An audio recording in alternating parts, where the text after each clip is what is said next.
네, 그러면 정신분석 치료 두 번째 영상을 시작하도록 하겠습니다. 교재는 59페이지 보시면 되고요. 세 번째 나오는 개념은 성적 추동입니다. 마음을 움직이는 원동력. 자, 추동이라는 건 제가 충동이라고 생각하시면 조금 이해하시기가 쉬울 거라고 말씀을 드렸는데요. 개인을 어떤 방향으로 몰아가는 내면적인 힘, 욕망과 충동을 이야기를 합니다. 인간이 출생 초기부터 지니고 있는 생물학적인 욕구를 의미하고요. 무의식적인 심리적 과정을 통해서 개인의 행동과 증상에 영향을 미치게 된다.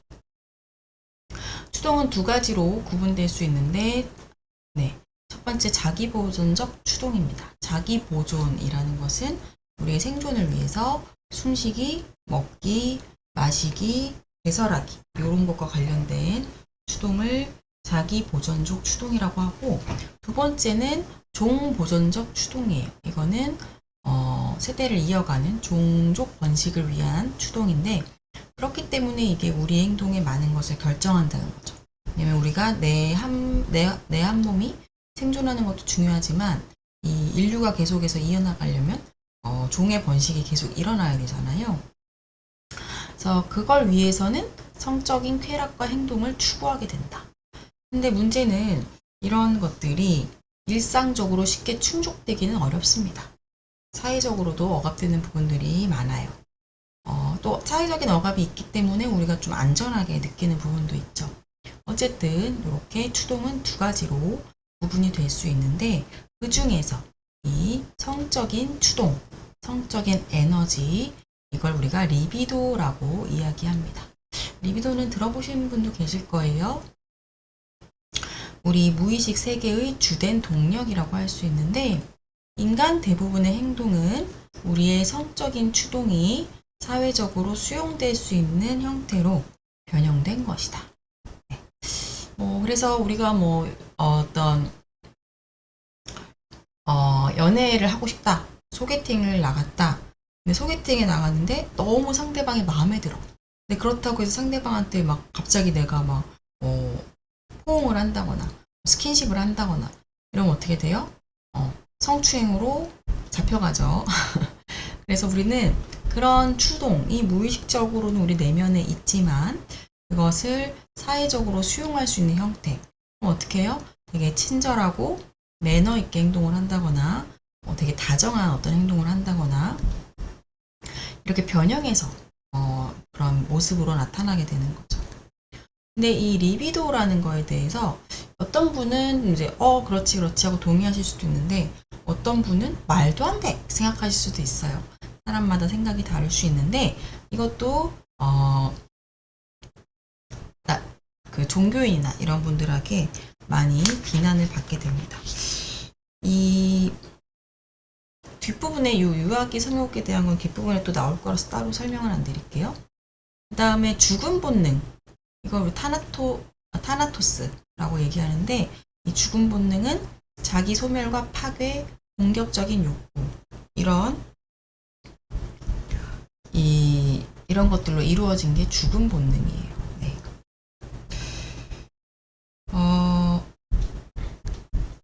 리비도라는 것은 성적인 에너지라고 하니까 좀 부정적으로 보이긴 하는데, 사실은 삶의 교재에 뭐라고 되어 있냐면 삶의 본능 이렇게 되어 있습니다. 그리고 타나토스는 죽음의 본능인데, 얘하고 얘는 사실은 상반된 그런 본능이에요. 이 상반된 본능이 서로 갈등이 있을 수 있겠죠. 이게 우리가 이중 본능 이론 이렇게 얘기를 합니다. 그래서 이 삶의 본능과 죽음의 본능이 우리의 주된 우리의 행동을 지배한다. 그래서 이중 본능 이론 이렇게 얘기를 하고 있어요. 네. 그다음에 이제 중요한 발달 단계 이야기인데, 이거는 심리학 개론이나 다른 과목에서 이미 배우셨을 건데, 이 성적 추동이 유아의 성장 과정에서도 나타난다라고 봅니다. 그게 이제 유아성욕이라고 이 이론에서 제시를 하고 있는데요. 자, 일단 성욕이라는 것은 궁극적 목표는 성교 행위를 통해 종을 보전하는 것인데, 이걸 아까도 제가 말씀드렸지만 단지 성행위에만 초점을 두시면 좀 이해하기가 어려우실 수 있고, 넓은 의미로는 타인과의 접촉을 통해 쾌락과 애정을 얻고자 하는 욕구, 이렇게 크게 보시면 돼요. 타인과 두루두루 어떻게 관계를 맺어나갈 것인가. 신체적 쾌락과 만족을 추구하려는 충동들을 성욕이라고 넓게 정의를 한다. 그래서 이제 그러다 보니까 유아성욕이라는 얘기로 이어지게 되는 거예요. 유아성욕은 어떤 성행위를 위한 욕구라는 게 아니라 다른 신체 부위들에서도 이런 신체적인 쾌락과 만족을 추구하려는 충동들이 나타난다는 거죠. 그래서 이 쾌락과 만족의 대상이 어린 시절에는 부모가 되는데, 부모하고 상호작용이 일어나는 신체 부위에 초점을 맞춰서 심리, 성적 발달 이론을 제시를 합니다. 유아성욕은 나이에 따라서 쾌락을 추구하는 신체 부위가 바뀌고요. 이 당시 욕구 충족이 적절히 됐는지, 너무 과하거나 너무 부족하지 않은지, 요거에 따라서 한 개인의 성격 형성에 중요한 영향을 미친다. 이런 내용 읽어보시면 될 것 같고요. 그래서 이 유아성욕을 보시면 몇 가지 단계가 나오느냐. 첫 번째 구강기, 그 다음에 학문기, 그 다음에 남근기, 잠복기, 성기기, 이렇게 총 5개의 발달 단계가 제시되는데, 첫 번째 구강기부터 보면 출생부터 1년 반까지, 이때는 신체적인 쾌락과 만족의 부위가 입이 되는 거죠. 입. 이때 태어나서 엄마 젖을 빨거나 먹는 것에 관심이 집중됩니다. 이런 쾌감을 느끼게 되고, 이때 아이들은 입을 통해서 생존을 위해서 빠는 건데 외부 대상과 처음으로 관계 경험을 맺게 됩니다. 그리고 또 과도하게 너무 충족될 경우, 과도하게 이 욕구가 좌절될 경우에 따라서 성격에 이제 이런 영향들이 나타나게 되고, 적절하게 잘 충족됐을 때는 이런 성격을 갖게 된다. 그다음에 이제 학문기인데요. 학문기는 구강기 이후에 생후 1년 반에서 3년까지 쾌락 추구 부위가 입에서 항문으로 옮겨가게 됩니다. 이때 아이들 배변 훈련 하잖아요. 배변을 참거나 배설하면서 긴장감과 쾌감을 경험을 하게 되고, 배변 훈련을 통해서 부모하고 어떤 갈등이 발생할 수도 있고, 이때 이제 아이들이 엄마랑 약속을 했는데 못 지키거나 실수할 때가 있죠. 불안과 수치심을 경험하기도 하고, 또 자율성과 자기 통제력이 발달할 수 있는 시기이기도 합니다. 이때도 지나치게 만족될 때와 좌절될 때에 나타나는 모습들이고, 적절한 충족이 됐을 때는 이런 모습들이 나타납니다. 그다음에 남근기로 넘어가면 3에서 6세까지는 앞에 학문기였다면 뒤에 여기서는 성기로 아이들의 쾌락 추구하는 부위가 바뀌게 되는데요. 남자아이들이 이때 자신의 성기를 만지거나 장난치거나 이런 모습들이 나타나는 거죠. 그래서 남근에 관심이 있고, 여자 아동도 음액을 통해서 쾌감을 느끼려는 성향이 이때 나타난다. 그리고 아이들의 관심이 이성인 부모, 아들이면 엄마, 딸이면 아빠에게 확산되고, 이때 삼각관계, 거세 불안, 오이디푸스 컴플렉스나 엘렉트라 컴플렉스, 이런 중요한 현상들이 나타난다고 하는데, 이거는 교재 62쪽에 나와 있습니다. 삼각관계라는 거는 이런 거죠. 딸들이 나 아빠랑 결혼할 거야 하면서 아빠 내 거야 이런다거나, 그러니까 엄마하고 아빠하고 자녀 간의 삼각관계가 나타나는데, 거세 불안이 뭔지 보시면, 남자 아동은 어머니를 독점하려고 하지만 아버지가 나보다 키도 크고 덩치도 크고 힘도 센 강력한 아버지에 의해서 내가 성기, 남근이 잘릴지도 모른다는 상상을 하게 된다. 그게 이제 거세 불안이고요. 오이디푸스 컴플렉스도 밑에 보시면 남자 아동이 어머니의 사랑을 얻기 위해 아버지와 경쟁하는 삼각관계에서 경험하는 복잡한 심리적인 갈등, 이게 이제 오이디푸스 컴플렉스입니다. 엘렉트라 컴플렉스는 그거를 이제 여자 아동에게 적용했을 때 엘렉트라 컴플렉스라고 하고요. 이 부분도 살펴보시고요. 그 다음에 이제 잠복기인데 만 6세부터 사춘기 이전까지는 성적인 욕구가 잠복하는 그런 시기가 있습니다. 이때가 이제 초등학생 때 학업과 친구에 대한 관심이 증가하면서 성적인 욕망의 표출이 감소하게 돼요. 이것도 똑같이 잘 충족됐을 때 아닌 경우 읽어보시고요. 그 다음에 성기기로 넘어갑니다. 성기기가 마지막 단계인데요. 성기기는 사춘기, 청소년기 이후에 발달 단계고, 그 다음에 성의 에너지가 이제 이성에게 집중하게 되는, 이때 사춘기를 지나가면서 육체적인 성숙이 많이 일어나게 되고 2차 성징 이런 것들이 나타나죠. 성적인 측면에서 성인으로 발전하는 시기다. 성기기를 통해서 성격 형성이 완결된다라고 이야기를 합니다.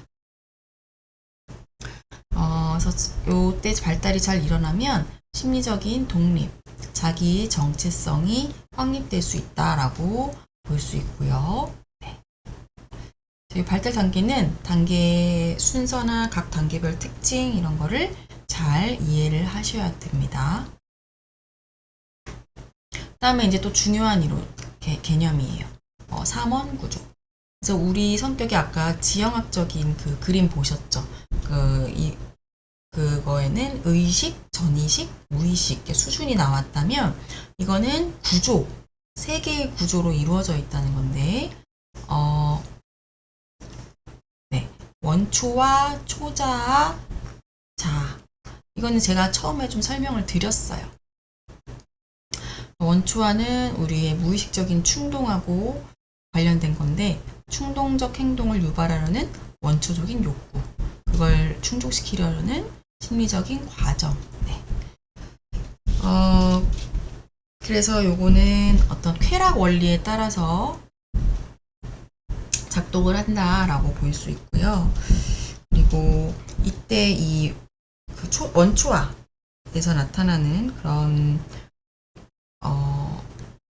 과정들이 되게 기초적이고 초기에 나타나는 거라고 해서 1차 과정이라고 설명을 하고도 합니다. 그 다음에 이제 자아로 넘어갈 텐데요. 자, 아이들은 어린 시절에 엄마하고 다양한 상호작용을 하면서 자신의 욕구를 표현합니다. 배고프면 울기도 하고, 엄마 나 이거 해주세요 이렇게 얘기를 한다거나. 근데 이제 아이들의 이런 많은 욕구들이 충족되기도 하고 좌절될 때도 있는데, 이런 경험들을 통해서 이제 살아가는 것에 적응을 하게 되죠. 그때 이제 발달하게 되는 게 자아입니다. 자아. 자아는 원초아와 초자아의 중재 역할을 한다고 했는데, 환경과 현실에 적응하는 심리적 구조와 기능을 가지고 있어요. 그래서 이 자아는 원초아의 소망과 현실적인 요구를 절충하는 역할을 해주고요. 이 자아는 현실적인 걸 고려를 하기 때문에 현실 원리라고 얘기를 하고, 아까는 되게 기초적인 거여서 1차 과정이라고 했다면 이때는 현실적, 합리적, 이성적 사고 과정이 필요하기 때문에 2차 과정이라고 이야기를 하게 됩니다. 이 자아는 의식과 전의식 수준에서 이게 이제 나타날 수가 있겠죠. 무의식 수준에서는 원초화가 나타나게 되고, 그 다음에 이제 초자아는 우리가 어렸을 때 뭘 하려고 하면 부모님이 안 돼, 이렇게 해야 돼, 이건 이래서 안 돼, 이런 식으로 어떤 규범, 해서 되는 것, 안 되는 것, 이렇게 하면 혼이나 이런 것들을 배우게 돼요. 그러면 마음속에 사회적인 규범, 그리고 부모의 가치관이 자리를 잡게 됩니다.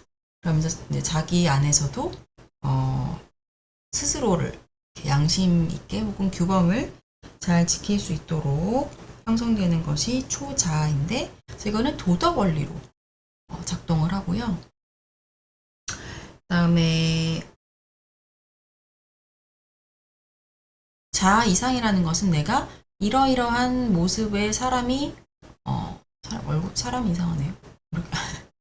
아이고, 네, 사람을 그리려고 했는데 어쨌든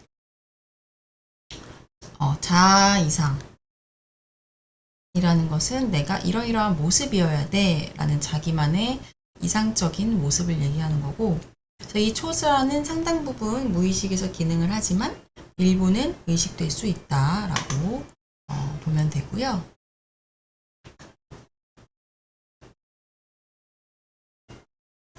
그래서 이 세 가지가 역동을 일으킨다고 했어요. 그래서 그걸 우리가 정신역동이라고 부르게 되는데, 보시면 원초와 자아, 초자아가 서로 자기가 원하는 대로 하고 싶어 하는 거예요. 그래서 경쟁과 타협을 통해서 우리는 외부 세계와 상호작용을 하게 된다. 우리가 건강한 삶을 살기 위해서는 이 두 원초와 초자 사이의 자아가 잘 중재하는 이 기능이 매우 중요해요. 자아가 얼마나 기능을 잘 하느냐, 이게 우리 심리 건강에서 매우 중요한 부분이고요. 그래서 자아를 이렇게 얘기를 하게 됩니다. 그래서 이걸 토대로 했을 때 건강하고 성숙한 사람이라는 것은 환경 여건을 고려해서 원초와의 욕구를 초자의 도덕관념과 잘 절충을 해서, 그러니까 너무 원초와 욕구를 아예 무시해서도 안 돼요. 이 욕구를 또 어느 정도는 해소하면서 살아야 되는 것도 있기 때문에 적절하게 잘 충족하면서 살아가는 게 이제 건강하고 성숙한 사람, 이렇게 얘기를 할 수가 있습니다. 자, 방어기제도 처음에 좀 설명을 드렸는데, 이제 자아는 원초와 초자 중재 기능이 약해지게 되면 불안이 올라오게 됩니다. 내가 이런 충동을 느끼면 안 되는데, 내가 이런 욕구를 느끼면 안 되는데 하면서 불안을 느끼게 돼서 그거를 스스로 감소시키기 위한 다양한 방어 기제를 사용을 하게 됩니다. 그래서 여기에는 현실 불안, 신경증적 불안, 도덕적 불안, 이렇게 세 가지 불안에 대해서 소개가 되고 있어요. 이 세 가지 불안은 우리가 일반적으로 불안을 느낄 때 어떨 때는 현실 불안에 해당하고 어떨 때는 도덕적 불안에 해당하고 이렇게 생각하시면 되는데, 현실 불안은 진짜로 현실에서 우리가 실제적으로 위협을 느낄 때 그 불안한 그 상태를 현실 불안이라고 합니다. 그러니까 뭐 갑자기 지진이 나서 땅이 흔들리는 걸 감지했다거나 이럴 때는 실제적인 위협이 있었기 때문에 현실 불안, 이렇게 얘기를 할 수 있고요. 그 다음에 신경증적 불안은 실제 현실에서 어떤 위협이 경험된 건 아닌데, 우리의 자아가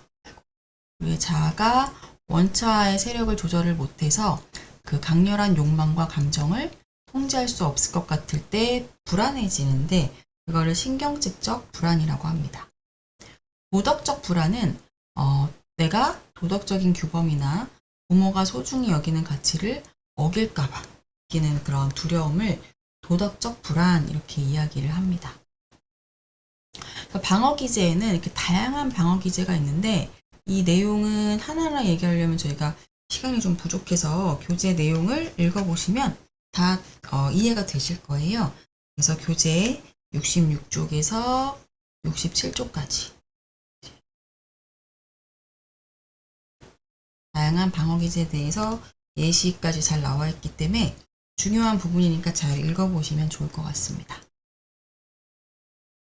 자, 이제 정신병리의 원인에 대해서 어떻게 설명하는가 볼 건데, 자, 실제 하는 사건보다 환자의 내면적인 욕망과 공상이 증상을 만들어낸다라고 설명을 하고 있어요.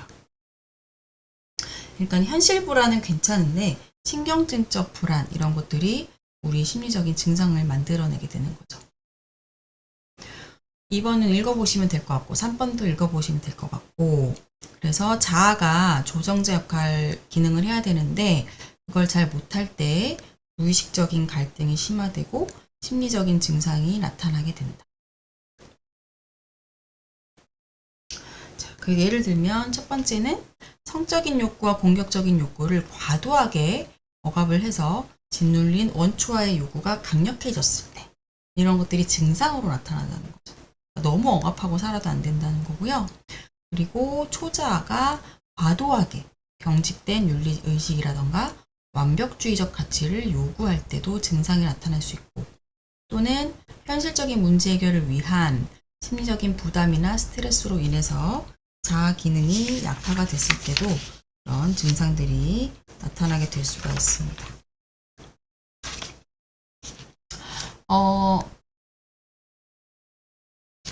그다음에 뒤로 넘어가서 그다음에 이제 방어기제라는 거 앞에 설명드렸는데, 방어기제는 무조건 나쁜 게 아니라 특정한 방어기제를 자주 사용하거나 부적절하게 사용하는 경우, 그리고 이제 방어기제도 성숙한지 뭐 신경증적인지 미성숙한지 자기애적인지 이렇게 좀 분류를 할 수 있는데, 미성숙한 방어기제에 의존을 하고 살다 보면 심리적으로 문제가 발생을 하겠죠. 읽어보시고, 그 다음에 어린 시절의 경험, 요게 반복 강박으로 나타나게 되는데, 반복 강박이라는 건 뭐냐면 내가 과거에 어떤 경험했던 것을 또다시 경험하려는 집요한 경향입니다. 내가 어린 시절에 폭력적인 환경에서 자랐어요. 그러면 내가 또다시 내가 존중받지 못하고 좀 학대적인 그런 환경에 가 있게 된다는 거죠. 반복 강박으로 설명을 할 수 있고요. 또는 5번째, 우리 앞에서 배웠던 심리성적 발달 과정에서 그 단계마다 뭔가 너무 과도하게 충족되거나 좌절됐을 때 그 단계에 고착되거나 퇴행하는 그런 상황이 발생했을 때 또 정신장애가 나타난다라고 볼 수 있고요. 그다음에 이거는 앞에서는 전반적으로 정신병리가 왜 발생하는지 그 원인을 설명을 했다면, 여기서는 이제 각각 특정한 정신장애별로 어떤 원인 때문에 이런 정신장애가 생기게 되는지를 설명하는 거예요. 이것도 읽어보시면 이해가 되실 거라서 이게 저희가 워낙 다뤄야 될 분량이 많아서 여러분이 교재에 71쪽이죠. 70쪽에서 71쪽입니다. 하나씩 좀 내용을 읽어보시면서 정리하시면 될 것 같아요. 자, 그 다음에 이제 치료로 넘어갈게요. 그래서 이제 정신장애의 원인을 이제 좀 파악을 했다면, 치료를 어떻게 하느냐로 넘어가는데, 치료의 목표를 먼저 살펴보면 내담자의 성격 구조를 건강하게 변화시키는 것이 목표가 됩니다. 증상을 제거하기보다는 이 증상이 일어나게 된 무의식적인 갈등, 성격적 문제의 해결에 목표를 두고요. 그리고 핵심이 아까 앞에서도 나왔던 무의식의 의식화. 그래서 이걸 어떻게 설명하느냐? 원초화가 있는 곳에 자아가 있게 하는 것이다 라고 말을 설명하기도 해요. 우리가 자아 힘이 중요하다고 했는데 자아의 기능을 강화시킨다. 성경적인 치료가 나타나면 치료를 받는 환자들, 내담자들은 자신의 증상에 대해서 무의식적인 이 증상의 의미를 이해하게 되고, 내가 다른 사람하고 관계 맺는 패턴에 대해서도 통찰이 나타날 수 있습니다. 그리고 부적절한 자기 방어 사용을 좀 줄어들게 되고요. 불필요한 심리적 에너지의 낭비가 줄어들게 되면서 의욕이 회복되고 대인관계가 좋아지고 삶이 이전보다 더 즐거워지는 이런 성공적인 치료의 결과들이 나타날 수 있게 되는 거죠. 그러기 위해서는 어떤 기법들을 사용하느냐? 아까 카우치라고 말씀드렸죠. 이런 이렇게 길다란 소파죠. 이 소파가 카우치인데 이런 식으로 이렇게 누워서 자유연상을 하게 되고, 이 치료자가 여기 있는데 치료자는 이 내담자 시야에 보이지 않습니다. 치료자가 시야에 보이는 순간 우리가 내 얘기를 하지 못하게 되거나 이럴 수 있기 때문에 저 자유현상을 자유롭게 하기 위해서 이런 구도로 정신분석 치료는 일어나게 됩니다. 그래서 치료자의 중립적인 태도가 중요하고 모든 내담자 반응에 고르게 주의를 기울이는 것이 이 치료의 어떤 원칙이라고 볼 수 있고요. 그다음에 기법들을 보면 아까 몇 번 설명드렸던 자유연상이 있고 또 꿈 분석도 설명을 드렸어요. 그래서 내담자의 꿈을 통해서 무의식을 의식화시키는데 그러기 위해서 꿈에 나타난 주제나 내용을 면밀하게 분석을 하게 되고요. 그래서 내담자가 기억하는 내용을 의미하는 현재몽, 그리고 그걸 통해서 무의식적인 동기로 나타나는 잠재몽을 이해해야 합니다. 그다음에 전이 분석이 나타나는데 이거 좀 중요한 내용이긴 합니다. 전이는 내가 과거에 타인에게 느꼈던 중요한 감정이나 환상을 무의식적으로 치료자에게 드러내는 것이에요. 내가 과거에 어렸을 때 아버지와 같이 권위자에게 많이 혼났거나 해서 권위자에게 분노나 두려움이 있다 하면 상담을 받으러 와서 상담자한테 이런 감정을 느끼게 된다는 게 전이입니다. 조금 쉽지는 않은 개념이긴 하고요. 역전이라는 건 뭐냐면 반대로 상담자, 치료자가 내담자에게 전이 현상을 일으키는 거예요. 그래서 전이가 있다면 역전이로 나타날 수 있는데 치료자도 당연히 이제 사람이다 보니까 다양한 경험을 하면서 살아오게 되는데 그 경험을 토대로 이제 내담자를 딱 봤을 때 뭔가 불편한 감정이 올라온다거나 아니면 내담자가 너무 안쓰럽다거나 그러니까 좀 과도하게 어떤 것들을 느끼게 되면 역전이가 일어났다라고 보게 되는데 이런 것들은 다 무의식으로 인한 거기 때문에 우리가 무의식을 의식하기 위해서는 전이나 역전이를 분석함으로써 이 사람의 무의식에 이런 게 있구나 하고 알아차릴 수 있게 되고요. 그다음에 또 저항 분석도 이제 무의식을 또 알 수 있는 하나의 기법인데 저항이라는 것은 원활한 치료 과정을 방해하는 반치료적인 행동들. 그래서 갑자기 내담자가 치료에 잘 오다가 어떤 한 회기에서 무슨 어떤 경험을 한 이후에 계속 지각을 한다거나 아니면 노쇼, 얘기하지 않고 안 오는 거죠.